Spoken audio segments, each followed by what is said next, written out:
Hey everyone, today I wanted to show you how to use the bot with a real Android device. So I've set up the Android data bridge. I've made myself a developer on this one.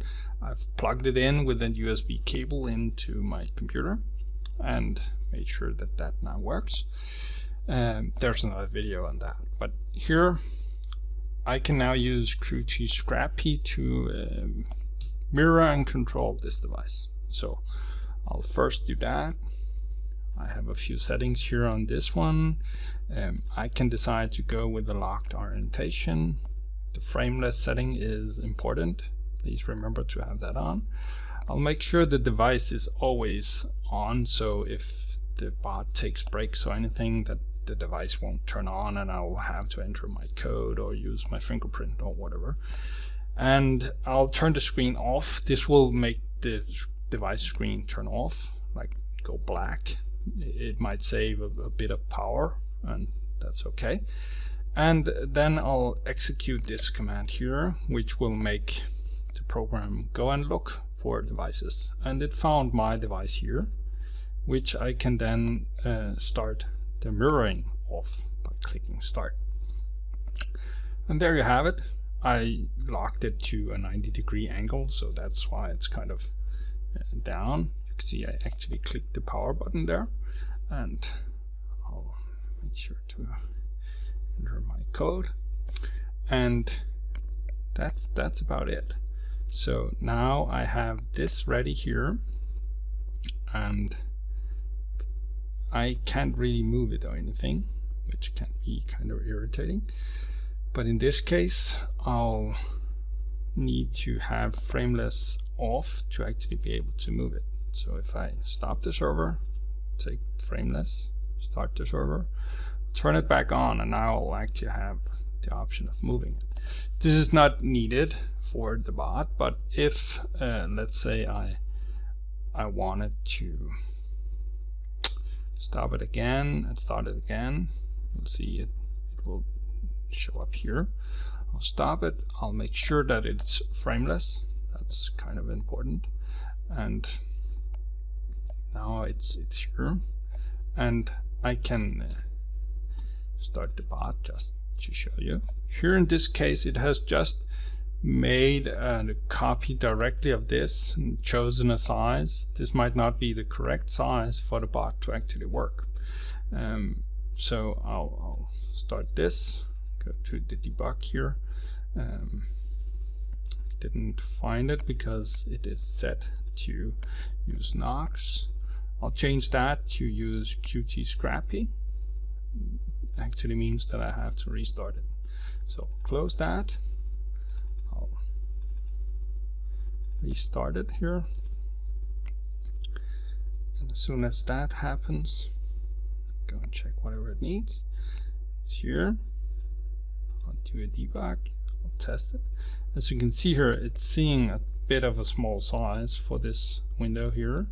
It's probably from this original sizing.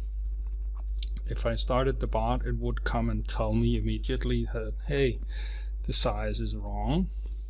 So what I'll do instead is I'll stop the bot, or the mirroring. I'll choose a size here, and I'll start it again. There you have it. I'll go to debugging, and now it's actually the right size. So that's at least that part done. And then you can actually start MCOC. I can do that now. Just take a moment for it to actually start and run it. And this is turned black because I turned that option on. So I'll put that on the table. And we'll wait for it to load. But here on QtScrcpy, you have a few other options that you can play with. You can decide which bitrate and other things. But the important part here is that the bot still needs the QtScrcpy window here to end up being 1280 times 720. And if your device is not a 16:9 format, this is a 16:9 format, we have a guide on how you can change that, because that is needed. Even though the encoder here will resize the video feed, it cannot do it perfectly. So if you change how the game renders, you have a better chance of the bot working correctly on a real device. So if you have a device like this one that is inherently 16:9, that's of course easy. But yeah, it depends on whichever device you have. Do you need to go through it, or you don't? But here we have the game loaded, and I can start the bot, and it will just start. In this case, it will start by helping my alliance members and probably collect some crystals and stuff before it actually goes to the arena and plays. But that's about it. That should be the usual route, unless you have other types of issues. I'll stop the bot here just for prosperity. I'll go here. I'll stop this. No, you know what? I'll go here and I'll just go back to the home screen here and turn off MCSE. If, let's say, I had a device with another screen format, one that's not 16:9, I'll stop it and start it.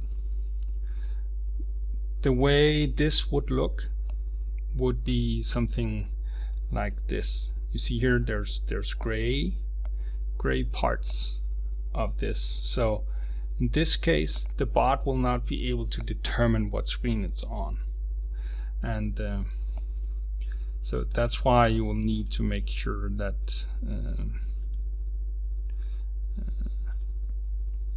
that you are running a 16:9 format, because these weird gray bars here will make this is the bot trying to keep the window the right size. If I close the bot down here, I'll be able to drag it just fine. And you see here, these gray areas, those are not allowed. It cannot determine whatever is going on with that. So make sure you're running a 16:9 format on the device here. I have this small thingy here that can tell you all kinds of stuff about the device, like the architecture and all kinds of interesting things. But like here, this is the screen resolution on this one. So I have 720 times 1280 on this one, and the DPI is also here. But it really does depend on whatever device you have, and there is some commands you can use to set that to whatever you need. Okay, I hope that at least helped a little. Bye.